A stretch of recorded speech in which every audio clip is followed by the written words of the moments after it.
on my way to meet with Carrie to get fitted for my helmet and boots. So here we go. Alright, so I'm here with Carrie and we're going to start with looking at helmets. Helmets are probably the most frustrating thing to buy because there are millions of different shapes of heads and there are only so many core shapes that companies come up with. However, there are some that are more rounded and some that are more oval shaped, so it's finding out by trying them on, Hannah, which ones would work for you best. So my question to her is, does it come in pink? Oh, of course. We definitely have pink. We definitely have bling. So, let's start out with a full face and see how you feel with that. We'll get an idea of what you're looking for fit. So, with opening it, it makes a whole lot easier to try it on. You're going to put your thumbs on here and then kind of pull this apart to pull it on. And forward just a little bit, right above your eyebrows is where you want that to be. Right. Chances are that's a little too big for you. Okay.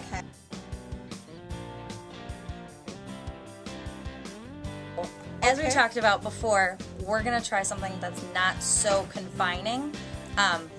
Great if that's something that you're comfortable with, but not for me. So let's we'll move on to something else. Very lovely blingy.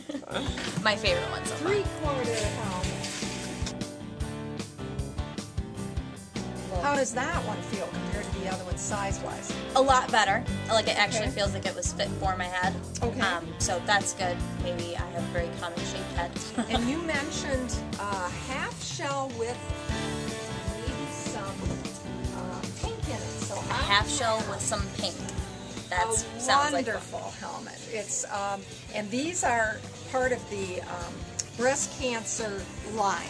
Super awesome. Is really great. What that means is that 10% of the proceeds go to a 24/7 hotline for breast cancer. Which is super cool. It's really great. Another one, and we'll try See this one. Well, that's the one that I was saying earlier that I wanted to try on because it looked pretty cool. Well, the nice thing about this, first of all, this is available in white or black. The white is nice because you do have more visibility with that.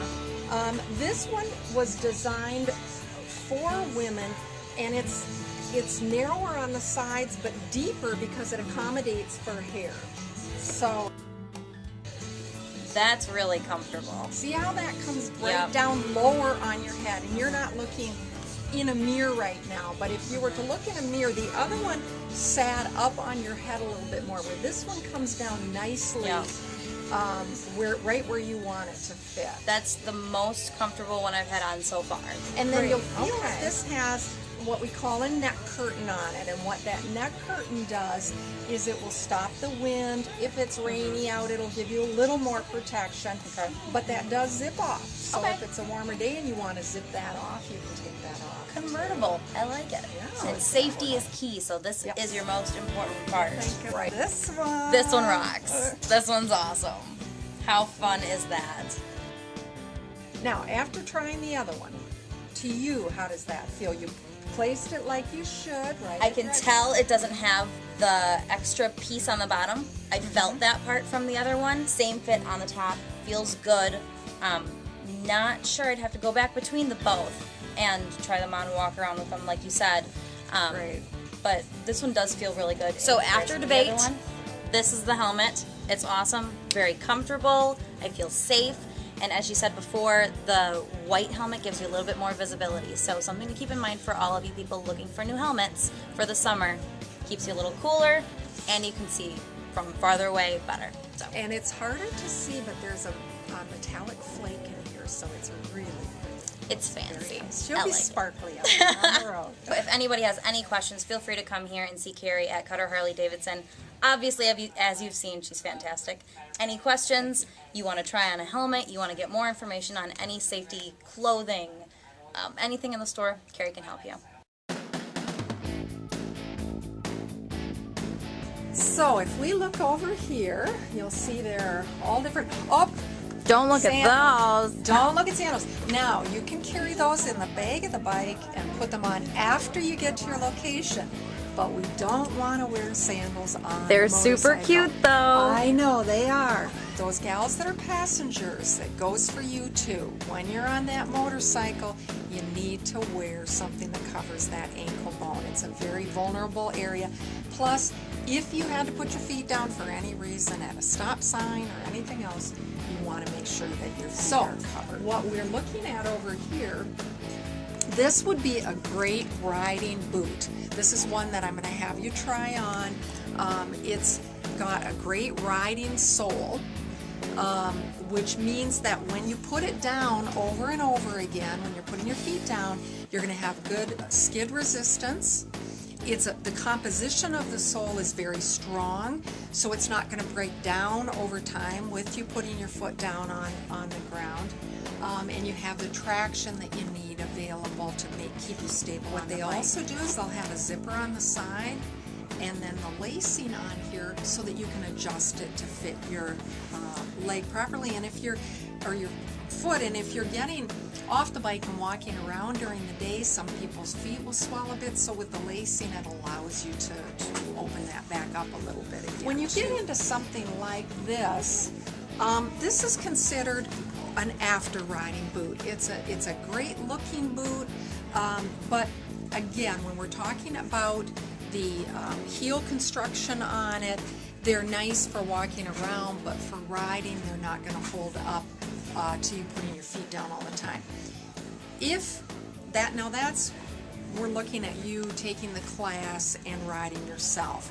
If we're looking at somebody who's a passenger, you can wear an after riding boot.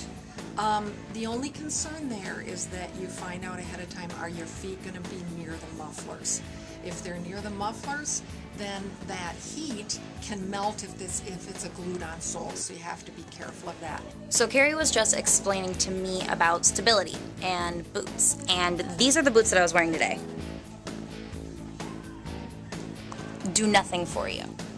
So something more along these lines is going to keep your ankle stable and help you out while you're getting on and off the bike. Alright, so I've been trying on a bunch of shoes and talking to Carrie about the different safety features, so take a look at my feet.